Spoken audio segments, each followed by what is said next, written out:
Biafra, superstars, media.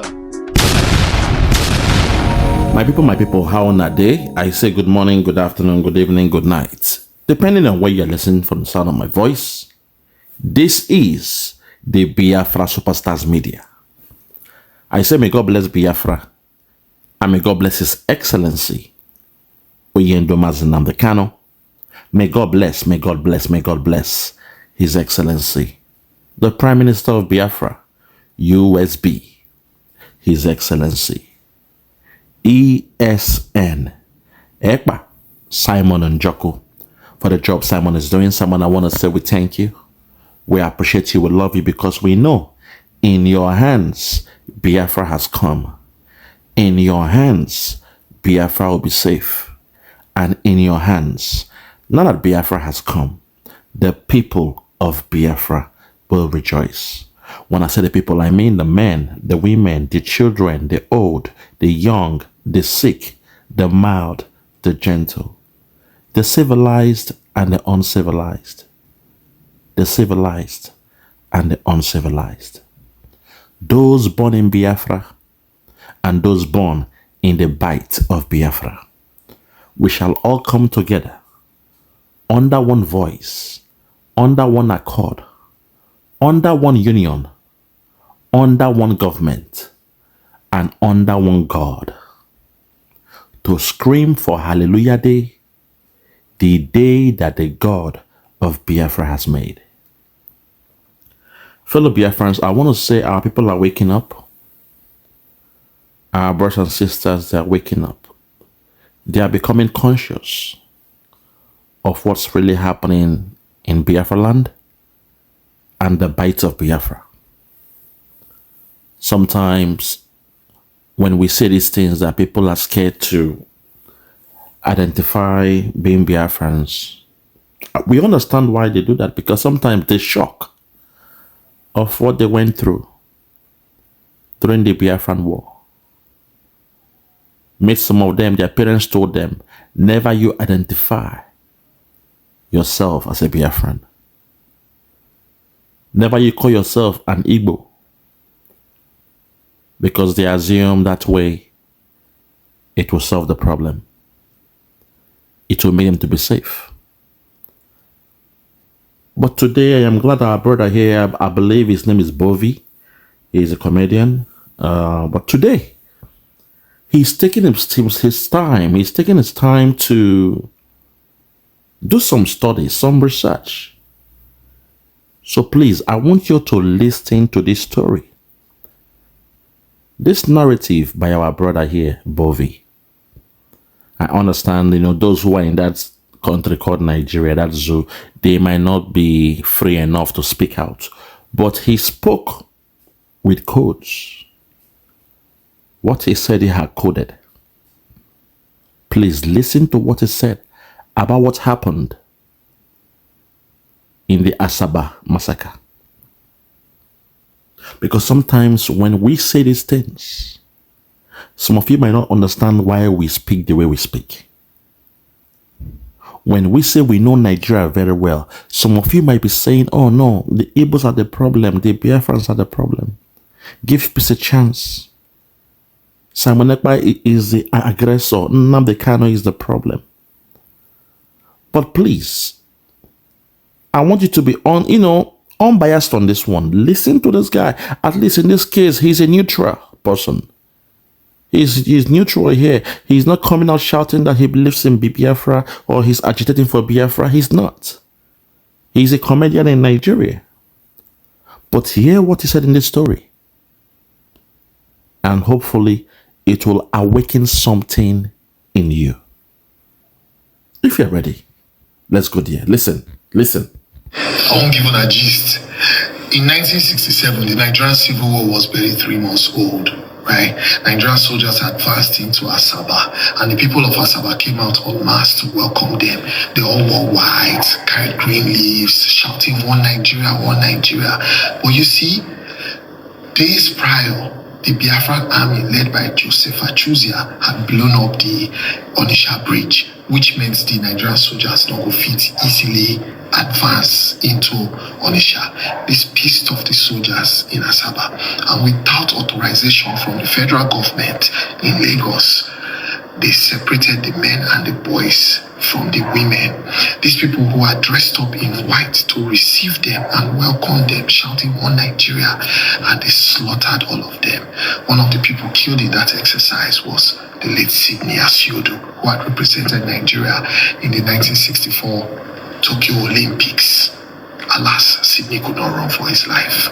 He died there. This battalion of soldiers were led by Colonel Moritala Mohammed. On October 8th of 1967, the few men who had not gone for that parade were rounded up. They dug mass graves and put all these bodies that had been executed the previous day, about 700 of them, and they made these young men to start to cover the graves with sand. One of the men in his account says as he was covering, he saw his brother, and the brother said, "Are you going to bury me alive?" and begged, because the brother was still conscious. But the soldiers were standing by, barrels cocked, and said, "Listen, go ahead or you die." With tears in his eyes, he proceeded and buried his brother alive with the other dead bodies there. This is a sad history in Nigeria, but don't take my word for it. These are not my stories. You can go and check University of South Florida Digital Library near the Asaba Memorial Project. Type it, or you travel, go there, you see for yourself, or you can read Blood on the Niger by Ima Okocha. Everything I said is there. It's 58 years ago this happened. Today, I just say, make I share some history with you now. Peace. Hold on there, my brother. You've spoken well. You've spoken well. Hold it there.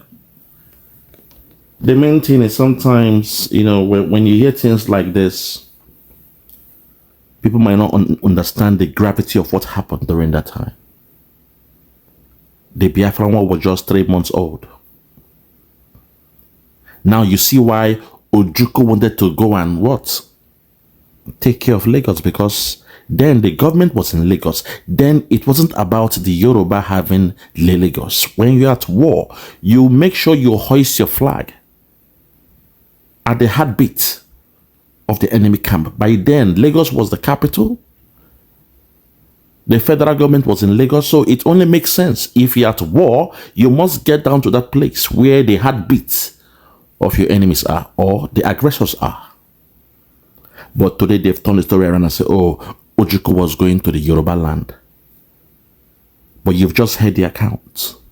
Moritala Mohammed was the one that led soldiers to commit a genocide. My father gave me an account of what happened in the Asaba massacre. He said some people were half dead. Some of them were grazed with bullets. Some of them bled throughout the whole night. Not all of them died, but when they dug that massive grave, or more like a shallow grave, they asked the living to push everyone into those shallow graves. The military were there watching, and they told them to bury them. People with bullet wounds stuck in their head, in their chest, in their torso, in their stomachs, most of them, they were still alive. All what they needed was just, the ambulance, stop the bleeding, find a way to take out the bullets, stitch them up, and they should be alive. But their intention was to put fear on the people of Asaba. Their intention was to deal with the eastern region because they saw a war. Mind you, by then, they came up with the assumption that the coup that happened was an Igbo coup. So the hatred for the Igbo was already there. And when they came, they saw everybody there as what? The Igbos. Those who came out with their flag, waving their flag, with the assumption that yes, If we can dress in white, it symbolizes peace. As white as a dove. And raise the flag. The higher you raise the flag, the green, white, green flag, it shows that we are for them. From a mile away, they were raising their flag, screaming, shouting for joy. One Nigeria, God bless Nigeria. They were singing the national anthem the same way. You saw what happened in NSAS, in Lekki, where the youths were singing the national anthem, hoisting their flags, with the assumption that once the military see them with doing that, then they will know they are for them. And that way, technically, they will be fine. In fact, they assume that the military will come and support them. But you saw what happened in NSAS. And they claim till this day that nobody died. But in 1967, the Asaba massacre, it was something that was unheard of. Britain knew what happened, but they said these guys, they've gone agog, they've gone AWire. How can this man, under his command, do such? So this goes out to all those out there who see the fight we are fighting today. You see the Biafrans fighting a good fight to say never again should things like this happen, because when the people are not of you, are not like you, when they act, they show no empathy. People ill half dead were buried alive. People unconscious were buried alive. You heard about the story here where a brother had to bury his own brother. It tells you that if he had not done it, they would have shot him from the back and put him in there. What we went through was a genocide. They did all what they did to cover the act. And today, I'm glad that our people are waking up. You see what's happening to NNAMDI KANU?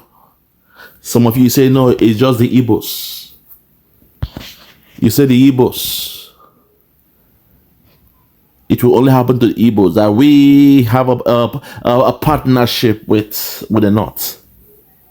The one they call FFK, Femi Fani-Kayode, they said they have a mutual partnership with the North. That the Yorubas have a partnership with the North. But today, I will show you what is happening in Kwara State. Because sometimes you assume that what you are doing is politics. You think sometimes the best way to deal with a case is to align with the aggressor. To the Yorubas, you know what is happening in Kwara State all this while, but you still want to kind of keep it mute. Just like what happened in Asaba. Today the caliphate has come to your own land. Because for a while you were condoning this nonsense. For a while you were pretending not to know what is going on. You were acting naive, acting nonchalant. When the military came to our land to kill us, now today we know that the military men within them are Boko Haram, ISIS, ISWAP. Those who they said they have repented. They are the ones embedded in the military. Now we know what these things. Lord have mercy. But back then you would say, yes, let the military go and do their job. Kill them. Kill the Igbos. You change our name from Biafra to Biafra. You assume that way that the caliphate will leave you alone to keep on enjoying the crumbs from the table of the caliphate in Lagos and Nigeria. And that way, the Yoruba land will be peaceful while the other tribes will be having blood, sorrow, tears in their land. Today, I want to show you what's happening in Kwara State. If you are ready, let's go there. Let me show you. It happened again today. Every day, It's happening. But your media are not calling them out. Let's go to Kwara State. Breaking news. This one is coming all the way from Sahara Reporters X page. It says, bandits kill one, abduct stepbrother in fresh attack on Kwara community. Bandits kill one, abduct stepbrother in a fresh attack in Kwara community. You see, this thing will not end, my people. To the Yorubas, they have come. They have come. It will not end. You know, no matter how you try to pretend as if everything is fine, they want Kwara and they want it all. They want Kwara and they want it all. This is why sometimes we'll tell you, when you see evil happening to a particular people, always come out and speak on it. Always come out and speak on it. Stand up and says, not in your name will they do what they are doing. Not in your name. But sometimes you guys, you refuse. You are saying, well, it's just the evils now. None of the evils now. They are killing them. But don't care about it. This is the X page of Showore. Let's continue and see what's happening here in Sahara Reporters. Keep going down. Keep going down. Keep going down. And now, look at what is happening here. It says, Senator Umar downplays rising insecurity in Kwara North while residents flee area. Says bandits have moved south. Do you see the game? That's why we are telling you, when you condone evil, when it comes to your doorstep, don't expect those that you were laughing, those you ignored, to come to your aid. We are telling you that this fight has to be done now. There is no time to dilly-dally and pretend as if only the Igbos can do it or only the Biafrans can do it. This fight must be fought heads on. The Yoruba, you start from your end while we keep on doing what we are doing in the eastern region. The politics you are playing with the north, it will come back and backfire you. Look at the person who is speaking now, a Fulani man, in the name of Umar. Perhaps he's a senator in Kwara because, as we know, they've eaten deep into Kwara State. Their names now, they even the name of the governors and all those things, they've eaten deep into Kwara State. We all know that Kwara State is part of the Yoruba land, the same way Lagos is part of Yoruba land. But it's a bit baffling that the Yorubas, you only speak about Lagos. The Igbos have come to see your Lagos. The Igbos have taken over the Lagos. When you know the Igbos, they're only coming to do business in Lagos. If they have any land, they paid for it. If they bought any house, they paid for it. If they buy any business, you know they paid for it. And when they are paying the top dollar. They are paying twice the price. You know this. Yet your anger is leveled upon the Igbos. You see them as the problem, but those coming to steal your land in Kwara, you are not speaking about it. That tells me it is political motivated. I'm not angry with all the Yorubas because I know most of you are nice people. But my only anger with you is in your culture. You call everybody your elder. Baba Sokwe, Oba Sokwe. Every old man should not be seen as an elder. Every old man with a gray hair cannot be seen as an elder. They are older men doesn't mean they're elder. A criminal cannot be seen as an elder. A man who wants to take over Lagos as a family business and now he's in the head, the capital, in Aso Rock doing the same thing. And the Yorubas are keeping quiet. He has sold you guys out. He has sold you guys out. But this is your culture of saying, Baba Sosokwe, because of that, you will not act. Baba Sokbe, this one, Namabao. That culture is the problem. Because right now, those who are living with you in Kwara, in the name of Senator Umar, look at that name alone. Look at the name alone. That's not a Yoruba name. Senator Umar is downplaying it, saying, no, that everything is fine. Everything is fine. Senator Umar downplays rising insecurity in Kwara State, or Kwara North, while residents flee area. Says bandits have moved south. Now play. Oh. It is coming. They have come. Now play. Now play. So while this is going on in Kwara State, again, now we the Biafrans, we are more vocal than the Yorubas in this one. I'm asking myself why. What is going on here? Where are the youths of the Yorubas? Where are the youths? Why are you guys not speaking out? Why are you not vocal about what is happening in your land?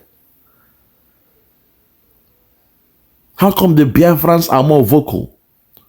Or don't you love the people of Kwara State? Don't you love your brothers and sisters in Kwara State? I thought you're fighting to preserve your culture, your tradition, your land. How come if foreigners are coming to take over your land in Kwara State and you are playing dumb? You are trying to keep it numb. You think it's politics. Christians are being killed in Nigeria and you think it is politics. Anyway, now watch with the watchuna. Because I cannot cry more than the bereaved. No, I won't do that. I will lend you my voice, my platform. If you refuse to act on it, then so be it. We the Biafrans will keep on fighting the good fight. But to let you know what's going on, they have come. They are still buying you guys in your Kwara State, and they will not stop. This fight is not left for the Biafrans alone. No be only us go fight this one. No be only us go fight this one. No be only us, because the fight has come to your doorstep as well. Keep on doing politics. Oh, we have a special relationship between the Yorubas and the North. Men who speak this way, their wife na Igbo girl when they marry you. FFK who is speaking this way, all his wives so far, they are Igbo girls. Start thinking to the Yorubas. Start thinking. Start thinking. The Igbos are not your problem. If we're your problem, people like FFK will not be going around trying to, to marry the most beautiful girls from Biafra land. Start thinking. To them, they think it's politics. But like the story of your brother, Afonja, you knew what happened at the end. It may look like politics now, but at the end, Ilorin was taken off you. The story of Afonja and Alimi. Alimi was a Fulani man with his warriors and his headsmen. They came to the land of Afonja with their cows to eat the grass of, oh my God, have mercy. Let me not go deeper. The same thing happening now happened then. Pasturing. They came for what? Greener pastures. During those days, their cow would go to a grass that is green and eat the whole grass. And before you know it, it's like trying to clear the grass. Then the farmers will not come back and plant on those grasses. That was the game. That was the mistake Afonja made. Alimi came with his men, his soldiers, his warriors, his headsmen. They all came. And when they came to Ilorin, they told their story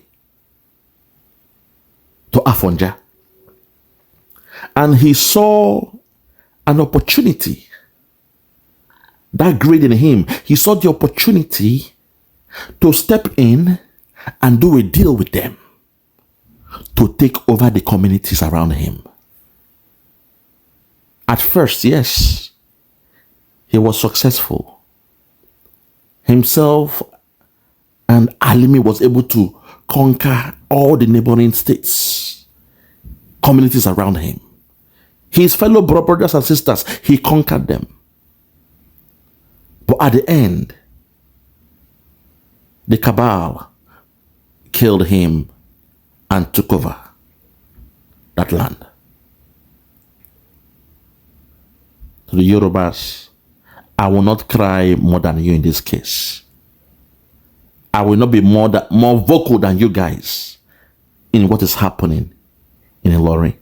Keep on acting as if, oh, it's not us they are after. It's the Igbos they are after. You heard from our brother, Bovi, where he broke down the story about Asaba massacre. When the enemies came, those guys went to wear white dress, saying, oh, it's the Igbos they are after, not us. And they were singing, they were dancing, reciting the national anthem with the assumption that the more they sing and wave the flag, the military, headed by who? Muritala Muhammad. The military will come, feast with them, relax, and from there, spring an attack into the Igbo land. By the end, you know what happened. I rest my case. For those that have ears, let them hear. For those that have ears, let them hear. No more talk. Yeah, check me out. Superstars Media. Lord Lugard, Bloomington, Lord Lugard, and it's Wild Flora Show. 1914 amalgamation is what we dying for. 3 nations to 1 nation. Ever since annihilation, nepotism is nonsense. You and you, clap your hands. Biafra gonna come, clap your hands. Biafra, Oduduwa, we're free now. Freedom is gonna come, we're free now. Yeah.